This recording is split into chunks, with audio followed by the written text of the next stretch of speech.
비 내린 오늘 같은 날 은은하게 하나님을 찬양하는 피아노 선율이 우리의 마음에 참 아름답게 들리고 주님께서 기쁘게 받아주신 줄로 믿습니다.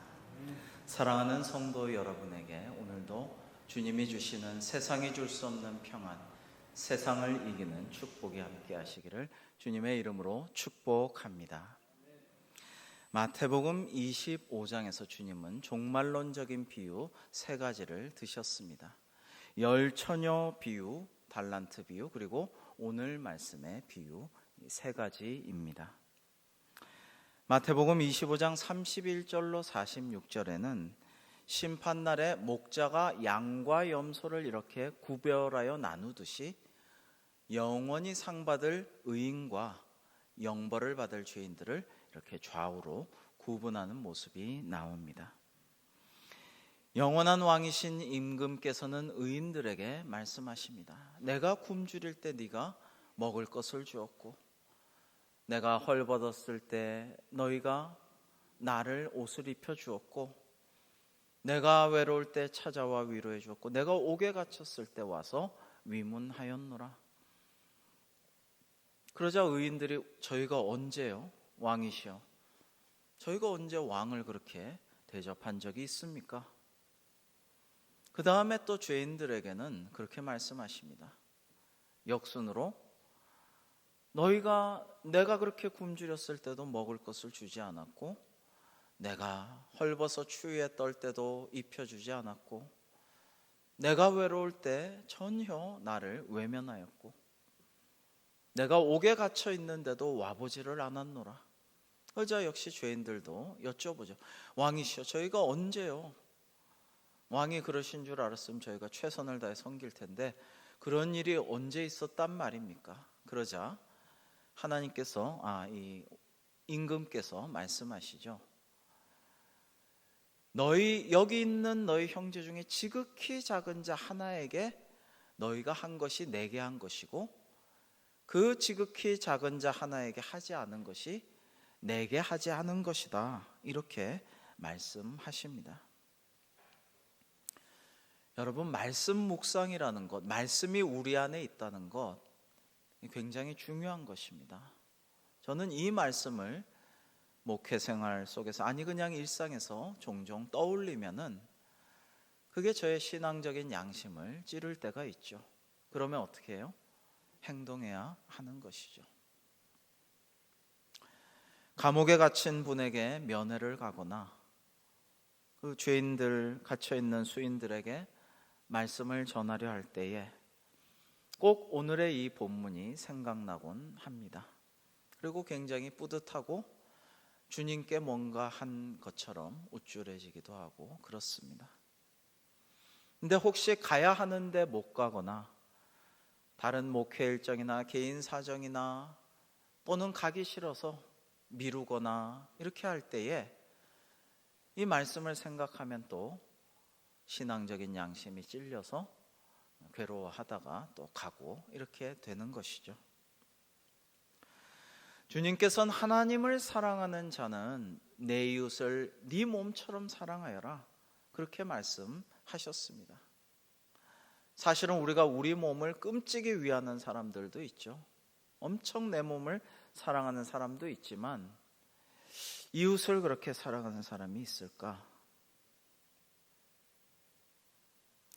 여러분, 지극히 작은 자 하나에게 하나님의 사랑을 전하는 것은 하나님을 사랑하는 것이고, 지극히 작은 자 하나를 사랑하지 않고 외면하고 무시하는 것은 하나님을 외면하고 무시하는 것이라는 말씀입니다.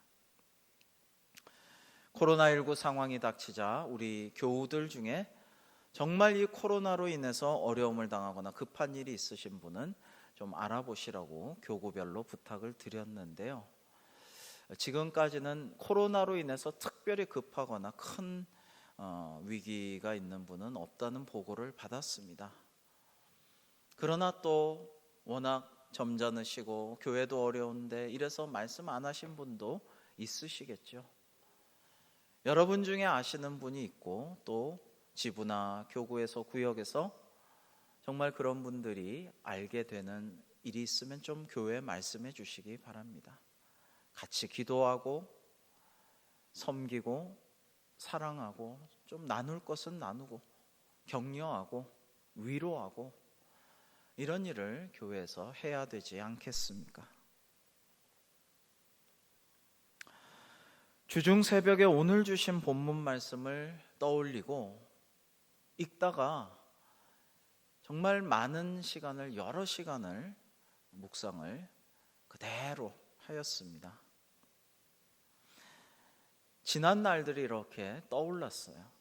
그 아내와 함께 지방의 교회를 섬기면서 다닐 때에는 또 맹인 교회가 근방에 또 더 시골에 있어서 거기 이제 성가대 봉사를 청년들이 했는데 그분들이 그렇게 좋아했습니다. 참 좋아하고 안 보이는데도 아름답다. 들리기도 아름답지만 여러분 모습 아름답다. 그렇게 해주셨던 기억이 나고요. 또 서울에 올라와서 청년부와 교사를 병행할 때는 안국동 뒤에 관운동이라는 조그마한 골목길이 많은 그쪽에 보면 라파엘의 집이라고 있어요. 라파엘은 치유의 천사죠. 그래서 거기는 맹중복 아동들이 모여 사는 곳입니다. 기본적으로 이제 눈이 안 보이고 나머지는 또 여러 가지 중복 장애가 있는 아동들인데 거기 한 7년 이렇게 섬기면서 굉장히 은혜가 되고 사랑은 받는 것보다 주는 것이 훨씬 기쁘고 행복하구나라는 것을 깨달을 수가 있었습니다. 교육전도사 때는 제가 처음 교육전도사를 아동부를 했는데요. 사실 교육전도사는 한 번만 하고 바로 부목사가 되었는데 그때 결식아동 돕겠다는 마음을 하나님이 주셔서 이제 교회 프로젝트를 좀 제출을 하고 지원 요청을 했는데 처음 시작하는 교육전도사가 그거를 기획을 한 것을 교회에서 전폭 다 하고 싶은 거 열심히 하라, 밀어주겠다. 그래서 정말 지금은 뭐 문화의 거리고 카페 거리고 뭐 강북에서 잘 나가는 동네지만 예전에 삼청동에는 지하, 반지하 이런데 어려운 분들이 많았어요. 결식아동들이 참 많았어요. 거기를 이제 매주일 다니고 주중에도 이렇게 만나면서 쌀만 갖다 주거나 밥만 같이 먹는 게 아니라 기도해 주고 문화생활도 좀 주일날 오후에 같이 하고 이렇게 하면서 굉장히 은혜로운 시간을 보내고 그 결식 아동들 뿐만 아니라 그 가족들도 영적으로, 정신적으로, 육체적으로도 치유되고 회복되는 그런 은혜로운 경험을 한 적이 있었습니다. 그때 같이 했던 청년들, 교사들이 이제 목회자도 되고 사역자들이 많이 되는 것을 보게 됩니다. 교육목사 시절에는 청소년들 데리고 다니던 기억이 많이 남아 있습니다. 요즘은 우리 청소년들이 너무 학교에서도 학원에서도 부모님들도 이러니까 어떻게 할 수가 없어요. 주일날도 뭐 학원이나 학교에 스케줄을 안 할 수가 없다고 현실적으로 인정이 되지만 그때는 그때는 제가 대교회 큰 청소년부에서 섬길 때인데 추수감사절이나 이럴 때는 이제 성도들이 많이 교회에 꽃이나 그 과일 바구니 이런 거를 많이 갖고 와서 교회에 헌물로 드렸어요. 그럼 그거를 받아가지고 또 구정 때나 추석 때나 좀 외롭고 찾아오는 이 적은 곳에 없는 곳에 시설들에 가서 이제 같이 사랑을 나누고 찬양하고 재밌는 얘기도 나누고 과일 먹고 그러고 오는데 그게 저는 교육적으로 참 좋았다라는 회상을 합니다. 여러분 그런 게 진짜 산 교육이 아닐까요? 그런 데서 신앙과 인격이 바르게 자라게 되지 않을까요? 그리고 좀 소외된 분들, 어려운 분들을 돕고 즐거움을 드리고 위로하고 함께하는 것이 참 기쁘고 행복한 일이구나라는 것을 깨닫게 되지 않겠습니까? 요즘에 그런 사역을 많이 하지 못하는 상황이 저는 무척 아쉽다라고 생각이 됩니다. 부목사 시절에는 여기 안양교도소를 비롯해서 의정부 교도소, 또 여러 가지 시설들, 결핵환자 요양원, 호스피스 병원, 지역아동센터 등등 하나님께서 위로와 소망이 필요한 곳을 찾아 복음과 사랑을 전하는 일을 많이 시키셨습니다. 그것을 원하는데 목회자는 그런 걸 해야지 보람이 있지라고 생각했는데 마침 그런 거를 계속 주셨어요. 끊이지 않고. 그래서 참 감사했습니다. 하나님은 작은 일에도 우리를 기쁨 충만하게 하시곤 하죠. 한 번은 교구에서 한 분이, 어려운 분이 굉장히 수혈이 필요한 급박한 상황인데 피가 많이 모자라는 거예요. 그래서 이제 헌혈증을 구하러 다녔는데 막 동분서주 뛰어다녔는데 놀랍게도 교우들 가운데서나 그 외에 다른 곳에서도 적극적으로 호응을 해주셔서 정말 수많은 헌혈증을 받아가지고 성공적으로 수술을 하고 잘 회복이 되고 그 헌혈증이 남았어요. 그래서 참 감사하다. 참 하나님의 은혜가 크구나. 어쩌면 이렇게 뜨겁게 역사하실까라는 그런 감동이 되었던 기억이 납니다. 여러분들도 그러시죠? 예전에는 교회에서 긍휼사역, 봉사사역을 많이 하셨죠. 어려운 분들이 많았으니까, 지금보다 가난했으니까, 국가 시스템도 지금 같지 않았으니까 많이 도우시고 열정적으로 많이 사랑과 섬김을 하셨으리라 생각합니다. 근데 요즘은 어려운 분들을 돕는 일들을 대부분 국가에서 맡아서 하고 있어요. 시스템을 갖춰서 가정에 방문도 하고 요양사, 사회복지사 많은 또 재정 지원들이 되어 있습니다. 그래서 교회에서 찾아뵈도 그렇게 기뻐하지도 않는 것 같고, 겸사겸사해서 좀 교회에서 행하는 사랑의 손길들이 많이 뜸해진 것이 아닌가. 그리고 그나마 하던 사역들이 코로나19로 인해서 지금 완전히 중단된 상황이라 많이 안타깝다는 생각을 합니다. 그러나 분명한 것은 지금도 누군가 위로가 필요한 사람들이 있다는 것이죠. 간절하게 도움을 원하는 사람들이 있다는 것이죠. 가만 보니까 극단적 선택을 하는 청년들과 어려운 분들 보면요, 바로 그렇게 하는 분이 별로 없어요. 도움의 손길을 요청하고 전화하고 누군가 나를 좀 위로해주고 나를 좀 도와줬으면, 날 좀 살려줬으면, 이 수렁에서 끌어올려줬으면 하는데 이제 우리가 그걸 잘 못하다 보니까 놓치게도 되고 안타깝게 되기도 하곤 합니다. 여러분, 지금 청소년, 청년, 어르신들 세대를 망라하여 우리의 사랑과 위로와 복음과 소망이 필요한 분들이 얼마나 많습니까? 지금도 우리 주위에 있어요. 바로 우리 곁에 있습니다. 여러분은 어떠십니까?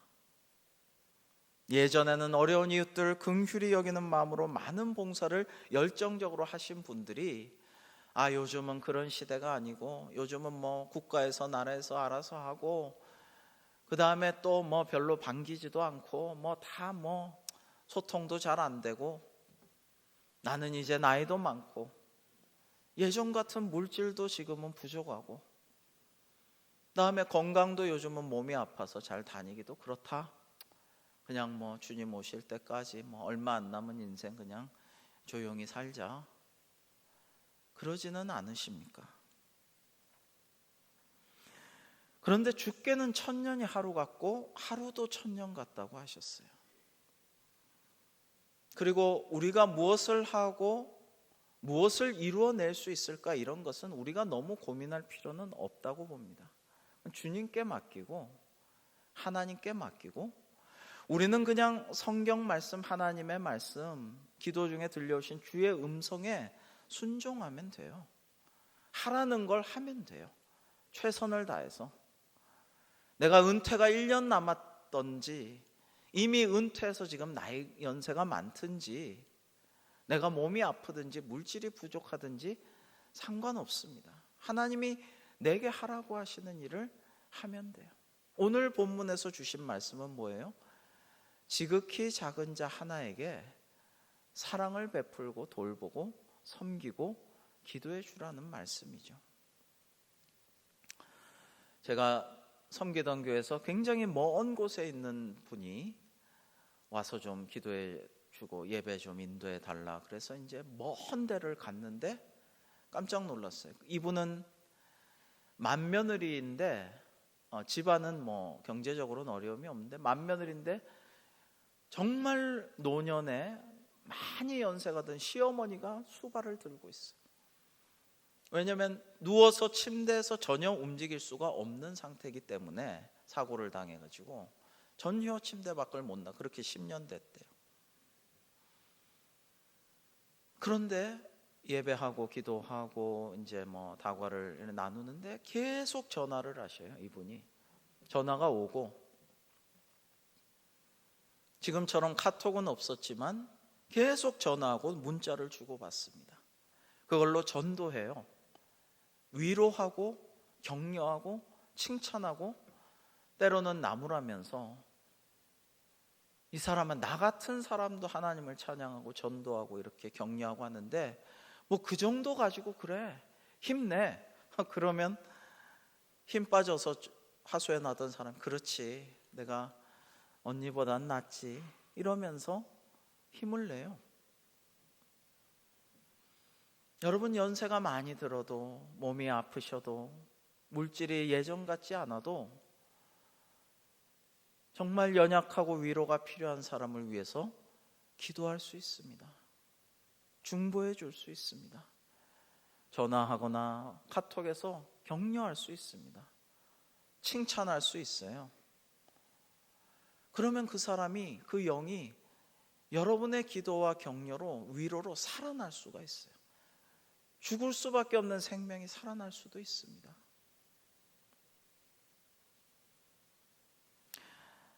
오늘 말씀은 지극히 작은 자에게 한 것이 하나님께 한 것이라는 말씀입니다. 우리 34절부터 40절의 본문을 교독하겠습니다. 그때 임금이 그 오른편에 있는 자들에게 이르시되 내 아버지께 복받을 자들이여 나와 창세로부터 너희를 위하여 예비된 나라를 상속받으라. 내가 줄일 때 너희가 먹을 것을 주었고 목마를 때 마시게 하였고 나그네 되었을 때 영접하였고 헐벗었을 때 옷을 입혔고 병들었을 때 돌보았고 옥에 갇혔을 때 와서 보았느니라.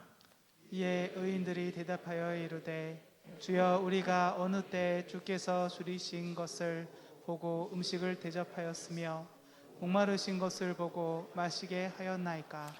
어느 때 나그네 되신 것을 보고 영접하였으며 헐벗으신 것을 보고 옷 입혔나이까. 어느 때 병든 것이나 옥에 갇히신 것을 보고 가서 배웠나이까 하리니. 같이 합니다. 임금이 대답하여 이르시되 내가 진실로 너희에게 이르노니 너희가 여기 내 형제 중에 지극히 작은 자 하나에게 한 것이 곧 내게 한 것이니라 하시고 아멘. 여러분 안타깝게도 가뜩이나 부익부 빈익빈과 양극화되어 있던 사회가 코로나 사태 이후 사회는 더 양분화되어서 나뉠 것이라는 전망을 많은 사람들이 하고 있습니다. 접촉 안 하고 비대면으로 세련되고 풍족하고 편리하고 부유한 문화를 누리는 그런 계층이 더 강화될 것이고 이제 그 사람들이 하지 않는 일들을 도맡아서 접촉하고 대면하고 꾸준히 일을 하고 해야 할 일들을 하면서 더 외로워지고 더 가난해지는 계층이 마치 다른 인류의 두 인종처럼 나눠질 수가 있다라는 전망이 나오고 있습니다. 그렇다면 교회는 어떻게 해야 할까요? 교회는 마땅히 어렵고 힘들고 소외되고 위로가 필요한 자들의 친구가 되어 주어야 하지 않겠습니까? 그분들은 더 훌륭하고 세련되고 문화적인 분들, 부유한 사람들보다 겪어보면 더 우리를 실망시키고 마음을 아프게 하고 여러 가지로 같이 사귀고 싶지 않은 사람일 수도 있습니다. 그러나 주님의 별명이, 주님을 비난하고 주님을 조롱하면서 반대자들이 하던 주님의 별명이 무엇이었습니까? 죄인들의 친구 아니었습니까? 교회는 오늘날 죄인들의 친구라고 세상이 느끼고 있나요? 너무 부유하고 기득권을 가진, 그리고 너무 힘센 그런 것만 추구한다고 세상 사람들이 오해하게 지금 되어 있지는 않습니까? 물론 많은 부분이 오해이지만 우리는 우리 자신의 모습을 돌아보면서 회개해야 한다고 생각합니다. 영광의 신학, 번영의 신학, 승리의 기독교, 교회, 이런 것만 추구하지 말고 이제는 주님의 십자가를 따라가기 위해서 연약한 자, 불쌍한 이들, 소외당한 자, 눈물 짓고 위로가 필요한 자들에게 눈을 돌리고 그들에게 손 내미는 사역을 더욱더 감당해야 할 줄로 믿습니다. 여러분, 사랑은 당신이 느끼는 감정뿐만이 아니라 당신이 행하는 것입니다 라는 말이 있습니다. 사랑의 본질은 명사가 아니고 이렇게 저렇게 형용하고 꾸미는 형용사나 부사도 아니고 사랑의 본질은 동사라고 해요. 즉 실천하고 움직이고 행동하는데 사랑의 본질이 있다라는 말입니다. 마음만 가지고 있어서 되는 건 아니에요.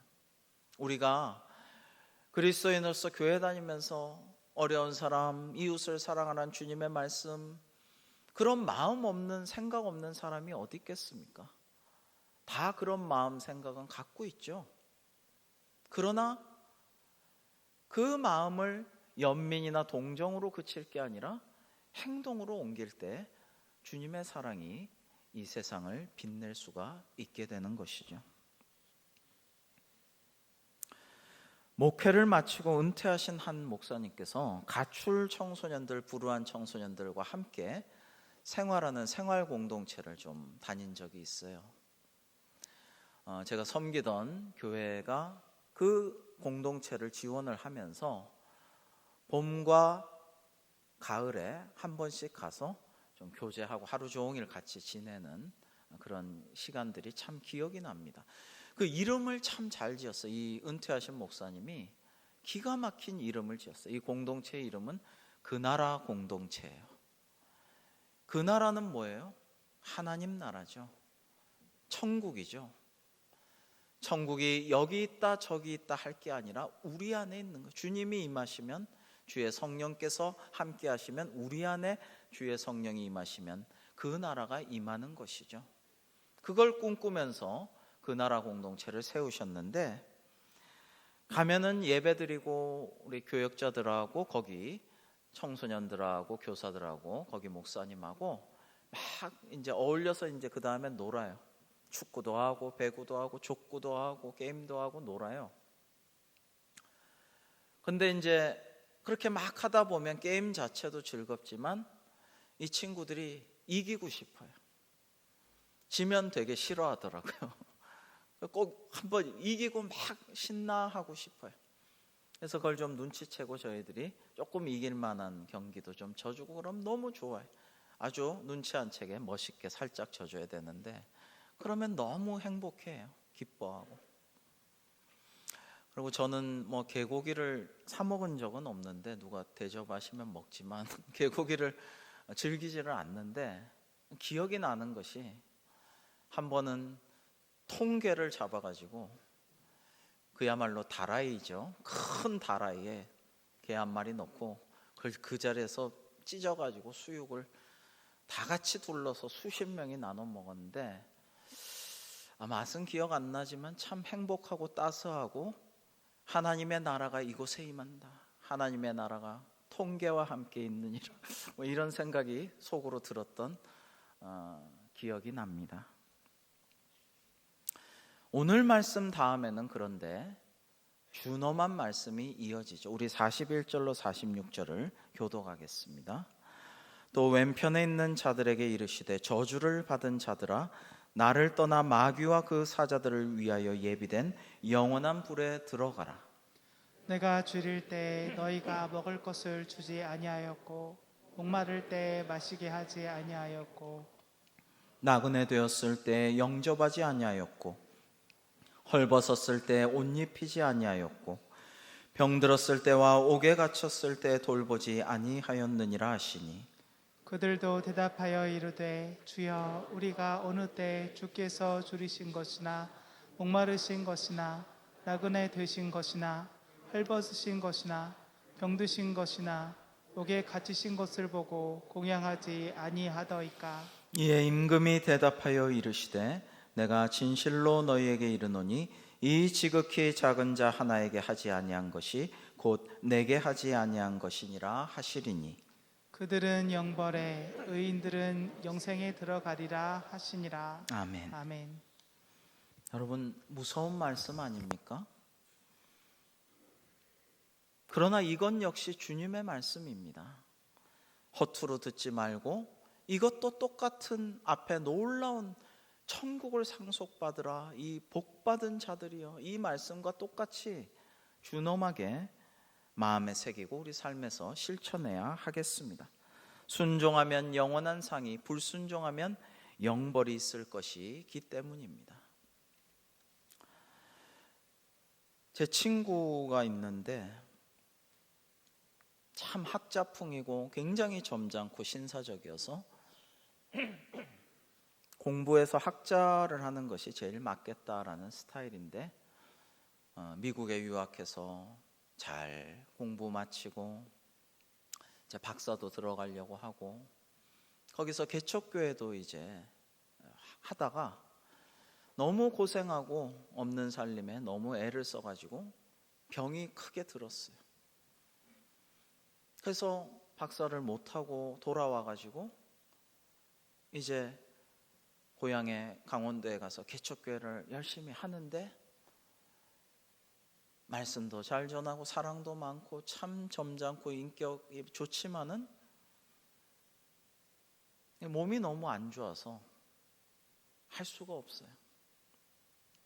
그래서 이제 목회를 접게 되었습니다. 제가 조금씩 후원하고 있는데 근데 꼭 이 친구는 굉장히 적극적이고 막 이렇게 나서고 이렇게 추진하고 이런 스타일이 아니기 때문에 꼭 이렇게 누가 이렇게 도와달라 이런 말을 잘 못해요. 그런데 사양하다가 아유 너도 힘들 텐데 어려울 텐데 이러면서 너무 고맙다 이러고 받다가 꼭 마지막에 한마디씩 해요. 어제도 그런 말을 들었는데 병수야 너밖에 없다 그런 말을 해요. 꼭 한마디를 해요. 왜냐하면 친구들이 많은데 그 중에는 사업을 해서 성공해서 굉장히 큰 집에 살고 시즌마다 외제차를 바꾸고 굉장히 성공한 친구도 있는데 그런 친구들에게는 저한테는 먼저 도와달라고 안 했지만은 제가 알아서 그런 거지만 그런 친구들한테는 찾아도 가고 편지도 하고 좀 부탁도 했다는 거예요. 근데 우리 동기 중에 친구 중에 아무도 없다 너밖에 없다 생각해주고 실제로 도와주는 친구가 너밖에 없다 이런 말을 합니다. 꼭. 그래서 말씀을 묵상하는 게 중요해요. 여러분 오늘 이런 말씀 우리가 묵상하고 이런 말씀이 주님의 말씀이라고 우리가 믿는다면 그렇다면 그런 부탁을 완전히 외면할 수가 있을까요? 주님이 이런 말씀을 하셨는데 조금이라도 사랑을 실천하는 일을 안 할 수가 있을까요? 그래서 말씀이 중요하다라는 것이죠.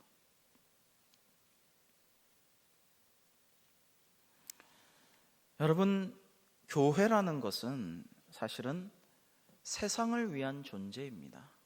교회는 스스로를 위한 존재가 아니고 자족적인 멤버십 클럽이 아니고 세상을 위한 존재예요.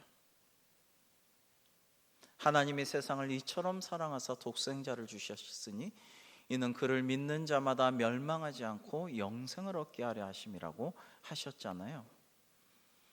그러니까 하나님이 세상을, 죄인들을, 연약한 자들을, 못난, 열등한, 루저 이런 사람들조차 너무나도 사랑하시고 그들을 구원하기를 원하셔서 외아들 예수님조차 내어주셨다라는 것이 아니겠습니까? 코로나19 기간 중에 기존에 우리가 돕던 교회 외에 코로나로 인해 더 힘들어진 몇몇 교회를 우리 교회가 도울 수 있어서 참 감사했습니다. 하나님이 그렇게 하신 거예요. 그렇게 이끌어 주셨어요. 겪어보지 못한 위기를 맞은 수많은 미자립 교회를 위해서 더 기도하고 실질적인 후원을 우리가 해야 될 때다라는 생각을 했습니다.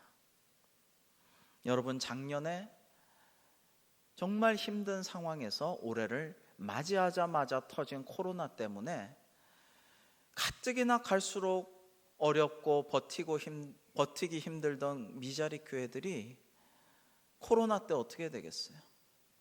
견디다 못해 운영을 못하고 문을 닫은 교회들이 우리 노회에서도 여기저기에서도 그 소식들이 들립니다.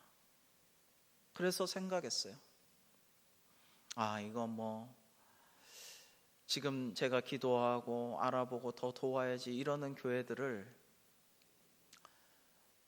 정말 꼭 도와야 하는 것일까? 내년에 바로 문 닫을 수도 있고 이제 더 이상 목회 안 하실 수도 있고 안 될 수도 있는 것 아닌가? 그런 생각도 했었는데요. 이 말씀을 묵상하고 기도하던 중에 주님이 그렇게 말씀하십니다. 그건 내가 알아서 할게. 너는 그저 말씀에 순종하여라. 문 닫을 것 같은데, 안 될 것 같은데, 밑 빠진 독에 물 붓기 같은데, 해도 소용없을 것 같은데, 그걸로 딴 데 어떻게 잘 이렇게 돌려보지. 이게 아니고 최선을 다해서 우리는 저 사람 도와서 뭐 할까? 저 사람이 희망이 있나? 이런 사람들에게도 사랑과 복음을 증거해야 하고 그들을 위로하고 도와주어야 한다라는 것입니다. 여러분, 껌 팔아서 떡 팔아서 어려운 분들 정말 고생해서 평생 모은 몇 억을 할머니들이나 어르신들이 서울대나 이런 데 이렇게 다 전 재산을 바칩니다. 명예도 있고 공부 잘하는 애들, 앞으로 나라에 기여할 사람들 위해서 보람 있게 쓰겠다는 거죠. 세상에서는 희망이 없어 보이고 찌질해 보이고 뭔가 능력이 안 돼 보이면 그렇게 또 지원도 안 하죠. 그러나 우리 그리스도인들은요, 지극히 작은 자 하나에게 사랑과 위로와 격려와 기도를 아끼지 말아야 할 줄로 믿습니다. 이것은 주님의 뜻이기 때문입니다. 그렇게 행한 성도에게는 하나님이 놀라운 축복을 내려주십니다. 내 아버지께 복받을 자들이여, 하나님 아버지께 복받을 너희여, 나와 창세로부터 너희를 위하여 예비된 나라를 상속받으라. 이 나라는 하나님 나라죠. 하나님의 왕국이죠. 영원한 영생 복락이 가득한 천국이죠. 이것을 지극히 작은 자 하나에게, 한 성도에게는 상속으로 주시겠다라는 것입니다. 예수 그리스도는 세상의 소망이십니다. 교회는 주님의 몸으로서 우린 그 지체로서 살아야 합니다. 말씀대로 우리가 주님의 사랑으로 말씀 따라 세상을 섬길 때 어두운 세상에 빛이 있을 것입니다. 일어나서 빛을 발하는 대광교회, 말씀으로 복을 받는 대광교회를 다 같이 세워나가는 우리 모두가 될 수 있기를 주님의 이름으로 축복합니다. 기도하겠습니다. 하나님 아버지, 하나님 나라는 여기 있는 것도 저기 있는 것도 아니라 주의 성령께서 임하시면 우리 안에 있는 줄로 믿습니다.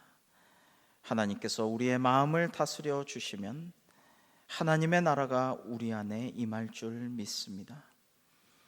성령께서 역사하여 주셔서 우리가 그 나라를 세상에 널리 확장하는데 사용되게 하여 주옵소서.